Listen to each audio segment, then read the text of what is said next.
नमस्कार दोस्तों, स्वागत है आपका अपना यूट्यूब चैनल बीपीएस एजुकेशन में। मैं वीरेंद्र प्रताप सिंह। तो जैसे कि आपको मालूम है कि इलाहाबाद हाई कोर्ट की भर्ती इस समय सर पर है और उसकी तैयारी के लिए ज़्यादा लंबा समय है नहीं। तो हिंदी का एक सेशन मैं आज लेकर के आया हूँ, यानी वाक्य के लिए एक शब्द। ठीक है, इसके कुछ उदाहरण देखते हैं। मैंने वो कंटेंट यहाँ पर लिया जो अक्सर परीक्षा में पूछा गया और पूछा जाएगा।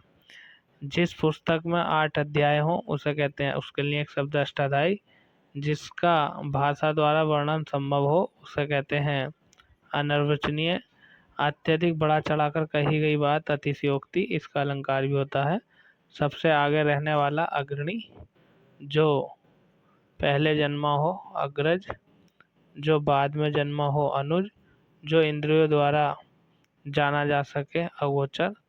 जिसका पता न हो अज्ञात। आगे चलते हैं। अगला बनवर्ड हमारा इस प्रकार है।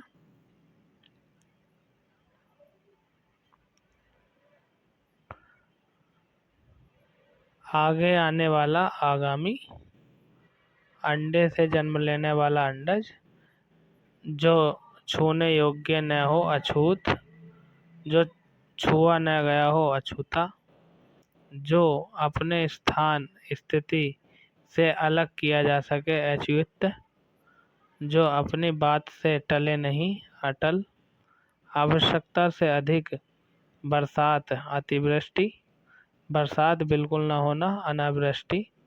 और बरसात यानी बहुत कम होना अल्पवृष्टि। आगे चलते हैं दोस्तों। आगे यदि हम बात करें तो प्रश्न ये बनेगा कि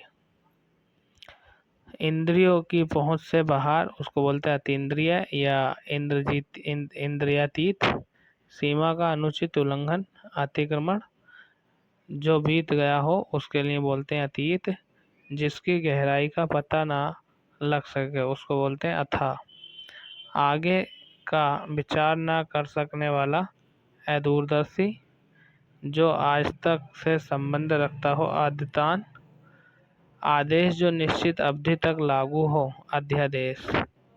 जिस पर किसी ने अधिकार कर लिया हो अधिकृत। आगे चलते हैं। अगला वाक्य के लिए एक शब्द हमारा इस प्रकार है कि वह सूचना जो सरकार की ओर से जारी हो अधिसूचना। विधायिका द्वारा स्वीकृत नियम अधिनियम।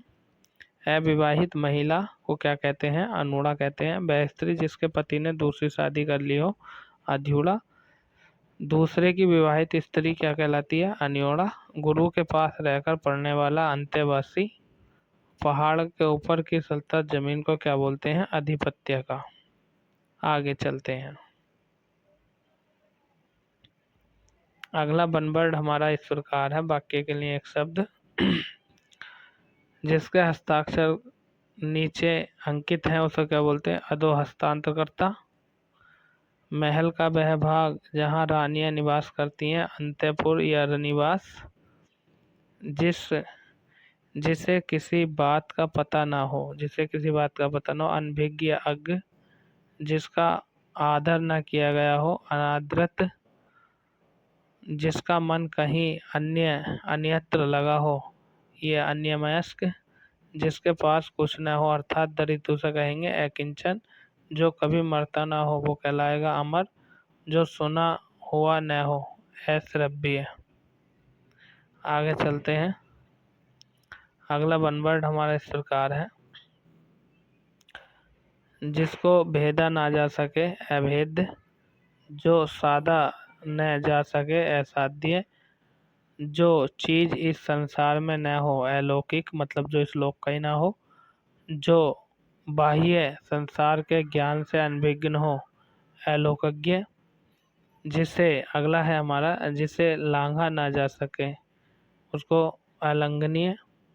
जिसकी तुलना न हो सके अतुलनीय। जिसके आदि यानी आरंभ का पता ना हो अनादि। जिसके आने की तिथि निश्चित ना हो अतिथि यानी मेहमान जो होते हैं। कमर के नीचे पहने जाने वाला वस्त्र अर्धा वस्त्र कहलाता है, अधो वस्त्र। ठीक है, आगे चलें। हाँ, एक और रह गया, इसे भी जान लो, 50 पूरे हो जाएंगे। जिसके बारे में कोई निश्चित न हो अनिश्चित। आगे चलते हैं साहब। आगे बात करते हैं 51वें की, जिसका आदर न किया गया हो, अनादरत।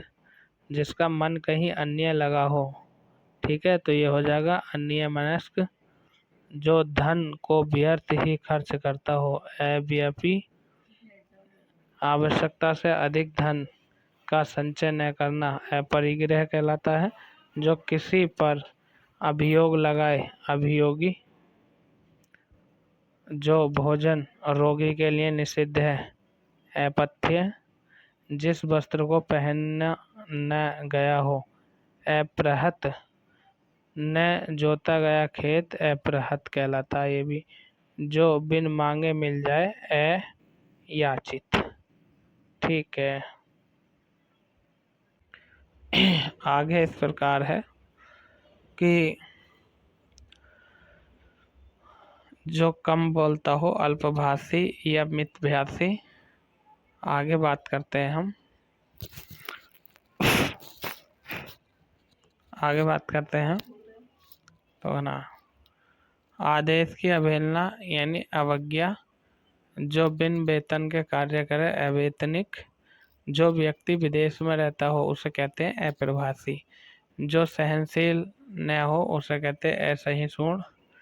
जिसका कभी अंत न हो उसको बोलते हैं अनंत। जिसका दमन न किया जा सके, अदम्य बोलते हैं उसको। जिसका स्पर्श करना वर्जित हो, अस्पृश्य बोलते हैं उसको। ठीक है, आगे चलते हैं। अगला वाक्य के लिए एक शब्द इस प्रकार है, जिसका विश्वास न किया जा सके, अविश्वस्त। जो कभी नष्ट न होने वाला हो, अनश्वर। जो कभी नष्ट होने वाला ना हो, अनश्वर। आगे बात करते हैं, जो रचना अन्य भाषा की अनुवाद हो, अनुदित। जिसके पास कुछ न हो, अर्थात दरिद्र, अकिंचन। दोबारा आ गया है। जो कभी मरता ना हो वो क्या होगा, अमर। जो सुना न गया हो, अश्रव्य। ऊपर कहा हुआ, उपयुक्त।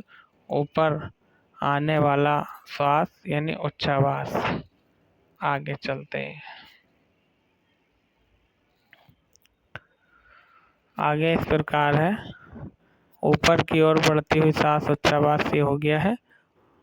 उपचार या ऊपरी दिखावे के रूप में होने वाला, औपचारिक। उच्च न्यायालय का न्यायाधीश क्या कहलाता है, न्यायमूर्ति। उपकार के प्रति किया गया उपकार, प्रत्युपकार। ऊपर कहा हुआ, उपयुक्त। ऊपर लिखा गया, ऊपर लिखित। उतरती युवावस्था को क्या कहते हैं, अधीर कहते हैं। आगे चलिए। आगे इस प्रकार है, उत्तर दिशा क्या कहलाती है, उत्तर दिशा कहलाती है आपकी उदीची। उच्च वर्ण के पुरुष के साथ निम्न वर्ण की स्त्री का विवाह क्या कहलाता है, अनुलोम विवाह। उसी समय का, तत्कालीन। किसी पद पर उम्मीदवार, प्रत्याशी। कीर्तिमान पुरुष क्या कहलाता है, यशस्वी। कम खर्च करने वाला, मितव्ययी, मितव्यापी। कम जानने वाला, अल्पज्ञ। कम बोलने वाला, मितभाषी। कम अक्ल वाला, अल्पबुद्धि। आगे चलते हैं। आगे हमारा इस प्रकार है कि कठिनाई से समझने योग्य, दुर्बोध। कल्पना से परे, कल्पनातीत। किसी की हंसी उड़ाना, उपहास। कुछ दिनों तक बने रहना वाला क्या होता है, टिकाऊ। किसी बात को बड़ा चढ़ाकर कहना, अतिशयोक्ति। कठिनाई से प्राप्त होने वाले के लिए एक शब्द होता है, दुर्लभ। किसी पद का उम्मीदवार, प्रत्याशी। और किसी विषय को विशेष रूप से जानने वाला, विशेषज्ञ। तो दोस्तों यदि मैं बात करूं, देखो 8-9 मिनट में 100 1 वो वाले कराए हैं जो हमेशा आते हैं और पूछे जाते हैं। आगे चलते हैं 101। किसी काम में दूसरे से बढ़ने की इच्छा या उद्योग क्या कहलाती है, स्पर्धा कहलाती है। क्रम के अनुसार, यथाक्रम। कार्य करने वाला क्या कहलाते हैं, कार्यकर्ता। करने योग्य, करणीय या कर्तव्य कहलाता है। आगे यदि मैं बात करूं तो ये इस प्रकार है कि किसी कथा के अंतर्गत की जाने वाली दूसरी कथा अंत्य कथा।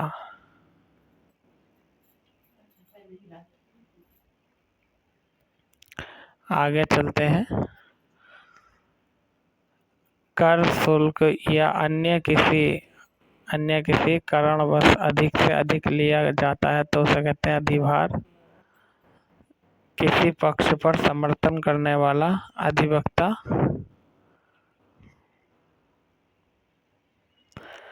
किसी कार्यालय या विभाग का वह अधिकारी जो अपने अधीन कार्य करने वाले कर्मचारी पर निगाह रखे वो अधीक्षक कहलाता है। किसी सभा संस्था का प्रधान क्या कहलाता है? अध्यक्ष। किसी कार्य के लिए दी जाने वाली सहायता अनुदान। किसी मत या प्रस्ताव पर समर्थन करने वाला क्रिया जो है क्या कहलाती है? अनुमोदन। किसी व्यक्ति या सिद्धांत का समर्थन करने वाला अनुयायी। किसी कार्य को बार बार करना अभ्यास कहलाता है।